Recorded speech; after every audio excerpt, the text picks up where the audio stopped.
Ops, di ara.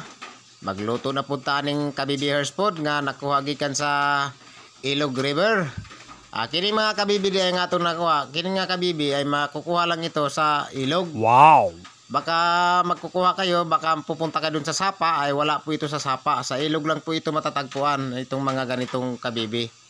Medyo maliliit nga lang, pero okay na rin to. Sasabawan lang naman natin to. Ang mahalaga nito ay yung sabaw niya, napakasarap ng sabaw. At siyempre, meron tayong lamaser po. Tanglad, sibuyas, kamatis, at luya. Tara, lutuin natin to. Pinasalang natin rin dapita pod. Para sa ating painiting tubig. Yan, pakuluan muna natin yung tubig na yan. Saka naman natin ilagay yung tanglad. Ito yung tanglad. Isang tali. At siyempre yung completos ricados, kamatis, luya, sibuyas.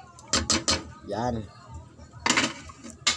Pakuluin muna natin ito para pagkulo niyan, saka natin ilagay yung kabibi. Wow! At siyempre ang ating kunting asin. Yan. Oops, di ara bukalers na. Pinatagat na ito din dapita sa atong kabibihers. Ayan guys. Itong kabibing na ito guys ay sa ilog nga pala ito makukuha, sa tubig tabang sa ilog. Hindi po sa sapa. Baka makukuha kayo sa sapa ay wala po ito sa sapa. Sa ilog lang po talaga ito. Yan. Kabibihers or tagitis ang tawag dito sa ating niluluto. Yan, pinalupad ng apoy, automatic na, bukal na. Adi, ara, bukalers na. Kini na ang tamang oras para labas natin ang ating Maggi Magic Sarap. Ayan guys, ating Maggi Magic Sarap.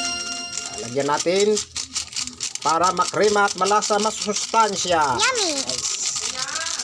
Kini na ang tamang oras para kakain na tayo guys. Tara, kuha na kayo ng kanin nyo yan guys at kakain tayo. Yes! Awa na mga ako nag-inimpormahan eh. Tara, kain tayo guys.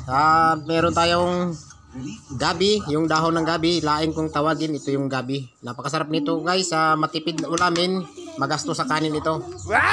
Tara, samahan niya ako, kain tayo. At hanggang dito na lang guys. Thank you for watching. Bye bye.